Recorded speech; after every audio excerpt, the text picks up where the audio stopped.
Hello, welcome back to my channel. So this is effectively part 2 of what I posted yesterday. This is the face I'm going with.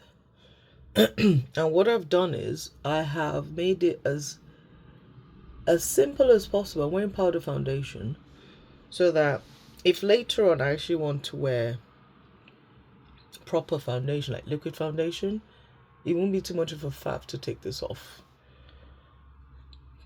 and start again. But yeah.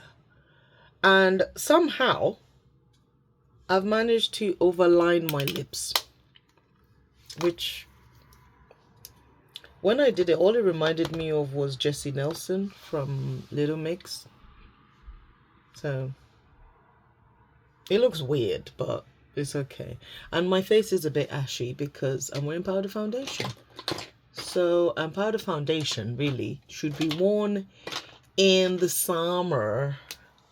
But again, I'm trying to use things up, and it's a casual event, so nothing too special. So I want to talk about some analogies because you know how I love an analogy. And the one I thought of yesterday when I was kind of standing outside my car yesterday for before a meeting I was about to have on not yesterday, on Tuesday. And sorry, for some reason you can't seem to do eyeliner and talk at the same time because you have to have your mouth open for some reason. I don't know why. I'm trying to see, is this lighting better? Ooh, no. Okay. Anyway, so I'm standing outside my car with my coffee, and two things came to mind. The first one is about trees. Bear with me. Trees. Okay, so me as a person, I love watching nature programs. I tend to, if I don't have anything particular I want to watch on TV and I just need my mind to calm down, once I put TV to BBC, as in 101, channel 101, and I start flicking up, and once I get to the sixth channel and there's nothing amazing, I immediately go to Sky Nature. So I go to Sky Nature, which I just realized I'm going to miss because I've cancelled my subscription and I've gone for something cheaper, which starts I think end of this week, but I don't know. I'm sure they'll have a nature channel. Anyway, I go to Sky Nature and I watch whatever's on there. So I learn a lot about random stuff, like, I'm sure I've told you guys where bats' nipples are and how sharks mate. But I won't tell you how prawns are farmed because it's horrific. I haven't stopped eating prawns. And I still threaten my best friends and sister with telling them that information if they ever annoy me, so that I'd put them off prawns. Anyway.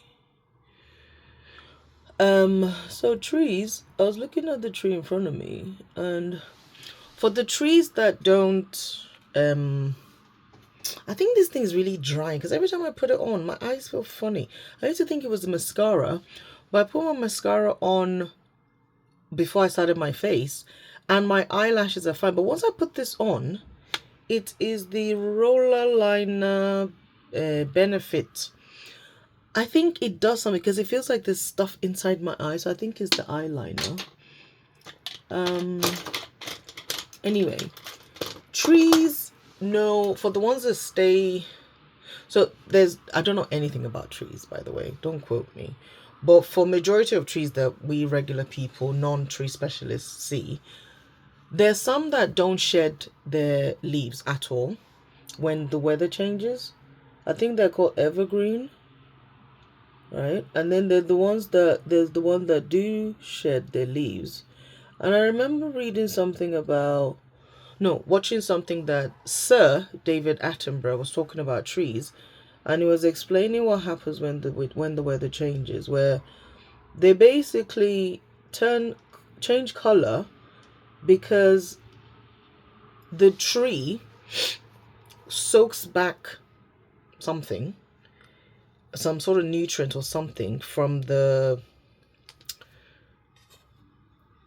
go message from the leaves, and then something happens, and then it goes to the root, I think, and then when it gets to the root, it keeps it there until it's time to come out. I've butchered that explanation, but yeah. So basically, the tree knows that it needs to protect itself from the harsh weather that's coming.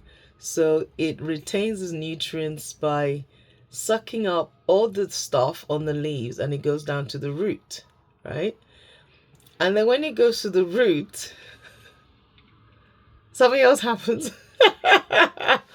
I'm laughing because this is terrible. I could never be hired to do anything like explaining like that, but I get it in my head, but I don't know how I'm explaining it because I watched it ages ago. The whole point is the tree goes back into itself. It goes back into its roots, right? And it retains its nutrients, and then when it knows that it's safe to do so, based on whatever temperature it needs to live on, it will then release the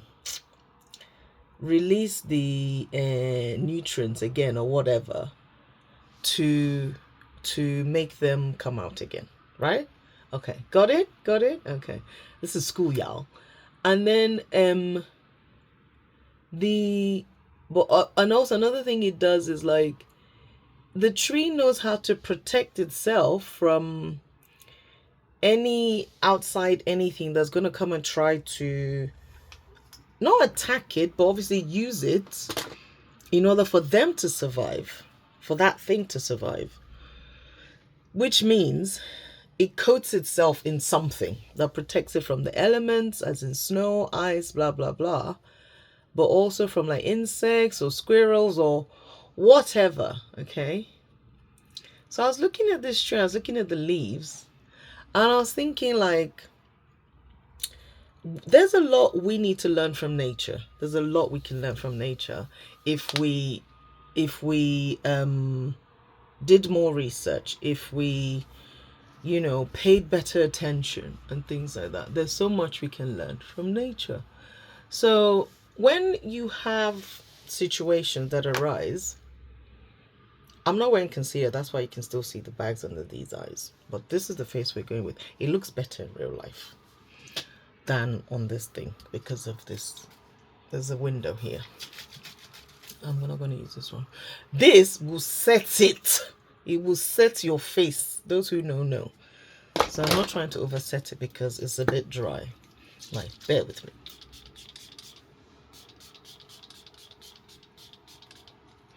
The number of times I have drank that thing because I'm talking and spraying. So the whole point is when something happens, you have to kind of go back into yourself. You have to go back to your, my t-shirt says brown skin matters, long story. And when you go into yourself, you protect yourself. When you go back to your source, to your roots, you protect yourself. So you kind of have to ask yourself, what are your roots in? And I believe this is in the Bible, in Romans somewhere, about being the vine and the branch and something. I'm not a theologian yet, so I can't say it properly. And so when you go back into your root, you protect yourself. So what is your root? Who is your root? Where is your root? Like, where are your roots? Like, just have a think about that. Again, when I know how to talk well, this, what I showed yesterday, which is here, this is where I'm going to sit and film from so that I am more put together and whatever and prepared. Because I do want to do this a lot more serious because I have a lot to say. A lot. And then the other analogy was my shoes that I was wearing, the trainers I was wearing. When I first bought these trainers, they're from Skechers. They're very colorful. They look like, people always think they should light up in the dark because there's like neon colors on them. So they're black, but they got neon colors on them. I don't like boring shoes, and I wanted high tops, so I bought some Skechers high tops, and they look great on the website, and it was my budget, and it was by some designer. I have no idea who this man is, but apparently some artist person. So this is like a limited edition. It's like a limited edition pair of trainers. I don't really care about designers or artists. I just wanted something that was vibrant, because the ones I had before that literally looked like the pride flag pretty much died.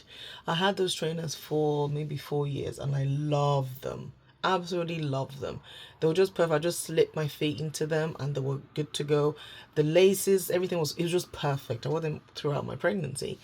And then I had to give them away because I was like, okay, I can, it's the, you know, when the inside is not as padded anymore. And so I bought them. They look great online.